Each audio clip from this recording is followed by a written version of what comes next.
Oke, selamat pagi semuanya. Saya di sini akan membawakan podcast tentang penerapan nilai-nilai berakhlak pada ASN Basarnas. Ya, saya kedatangan narasumber. Silakan memperkenalkan diri. Oke, baik. Nama saya Aditya Jaya Mahendra. Jabatan saya adalah Reskuat Pemula. Saya angkatan 2022. Oke, buat Bang Adit, saya mau mempertanyakan soal bagaimana sih ASN bisa menunjukkan sikap ramah, sopan saat melayani masyarakat. Oke, baik. Mungkin itu dari kepribadian masing-masing ya. Karena sikap kayak gitu kan memang tumbuh dari pribadi, dari hati sendiri kan, nggak bisa dipaksakan, nggak bisa dipaksakan. Jadi kalau Anda bekerja dengan ikhlas, insya Allah itu akan timbul sendiri. Seiring berjalannya waktu ya, Bang. Betul. Selanjutnya, langsung saya selanjutnya ya. Apa sih contoh sederhana perilaku jujur dan tanggung jawab ASN di tempat kerja? Nah, oke. Untuk jujur ya, di ASN itu wajib untuk integritas. Jadi contoh ketika ada keluarga korban, misalkan datang ke kantor untuk memberikan seperti gratifikasi atau macam hadiah karena telah menolong keluarganya. Nah, kayak gitu sebenarnya nggak diperbolehkan ya, penting ditolak saja. Jadi kita kerja lurus saja, integritas. Menjaga integritas sebagai ASN berarti ya. Selanjutnya, gimana sebagai ASN bisa terus belajar supaya makin kompeten di bidangnya? Oke, baik. Kalau masalah kompeten, nah itu memang Basarnas dituntut untuk kompeten. Karena apa? Karena kita bukan bahasa kasarnya dipaksa untuk menguasai Semua bidang. ya di air, darat, di ketinggian dan lain-lain ya. Jadi memang itu harus dari diri sendiri.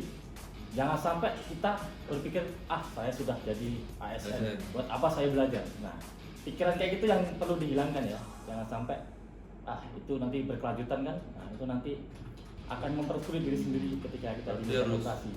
Harus lebih meningkatkan skill ya. Ya, betul. Di bidang yang emang di bidangnya. Ya, selanjutnya apa sih cara ASN? Bagaimana cara ASN menjaga hubungan baik dan kerjasama dengan rekan kerja? Nah, kalau itu ya, contoh di kantor Tarakan ini kan nggak hanya orang Kalimantan, kita dari Sabang sampai Merauke kan. Nah, jadi pasti berbeda karakter dan mungkin budaya kan. Nah, jadi sebisa mungkin kita saling menghargai lah.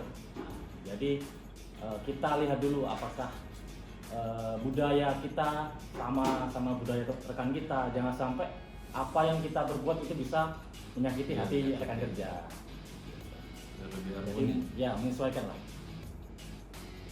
Selanjutnya, bagaimana ASN menunjukkan kesetiaan pada aturan dan tugas yang diberikan? Gimana caranya? Nah, kalau itu kembali lagi karena dari awal kan kita dituntut untuk loyal pada atasan. Nah, jadi sebisa mungkin sekiranya atasan memberikan tugas atau tanggung jawab, jangan ditunda. Kalau bisa selesaikan, selesaikan. Kalau dari saya ya, ikan cepat, ikan gabus. Semakin cepat, semakin bagus. Mantap, itu dia. Ikan cepat, ikan gabus. Ikan patin, ikan lele. Itu nama-nama ikan. Abang kan dari Jawa nih. Ini kan kita di Kalimantan nih. Gimana sih cara abang bisa beradaptasi dari lingkungan Jawa ke lingkungan Kalimantan? Oke, baik. Sebenarnya mungkin awal saya menginjakkan tanah di Tarakan, mungkin banyak shock terapi lah. Kenapa? Budayanya ini sangat berbeda dengan di Jawa. Dengan di Jawa, betul. Nah, jadi ya sebisa mungkin kita menghargai lah memang budayanya orang sini gimana. Jangan sampai kita berbicara sekiranya menyinggung perasaan mereka. Ini ada peribahasa di mana bumi dipijak, di situ lagi dijinjing. Betul. Nah, selanjutnya, apa contoh nyata ASN bekerja sama dengan instansi lain untuk melayani masyarakat? Baik, ini mungkin pertanyaan yang sekiranya bisa dijawab di lapangan ya. Nah, contoh ketika ada operasi SAR. Pasti kita nggak bekerja sendiri. Nah, pasti ada potensi mungkin dari BPBD, dari TNI Polri yang sekiranya membantu kita untuk mensukseskan operasi tersebut ya. Nah, jadi yang memang di situ lebih koordinasi kita di asah memang sama tim juga. Betul. Selanjutnya, gimana cara ASN bisa menjaga integritas meski ada godaan untuk melanggar aturan? Jadi gini, di ASN kan ada namanya hak dan kewajiban, dan mungkin larangan-larangan. Nah, jadi sebisa mungkin kita harus memahami apa sih larangan di ASN, apa sih maksudnya punishment ketika kita melanggar itu. Nah, jadi kalau misalkan kita cermati atau kita resapi tentang itu larangan-larangan, nah, artinya kita berpikir, oh misalkan saya berbuat, nah, pasti nanti ada akibatnya, sebab akibat lah gitu kan. Betul. Selanjutnya ada apa kebiasaan kecil yang bisa dilakukan ASN supaya nilai berakhlak jadi budaya kerja? Kebiasaan kecil apa nih? Kayak contohnya gimana?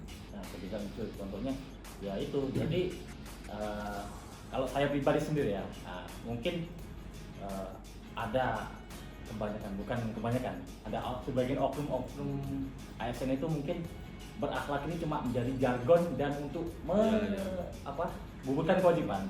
Nah, jadi ya udah, memang niat kita mengabdi pada negara kan, ya sebisa mungkin kita harus mengimplementasikan apa yang memang terkandung dalam berakhlak. Nah, jadi jangan sampai cuma jadi jargon aja. Betul. Ya? Nah, jadi memang harus kita bawa sampai kita pensiun nanti. Ya.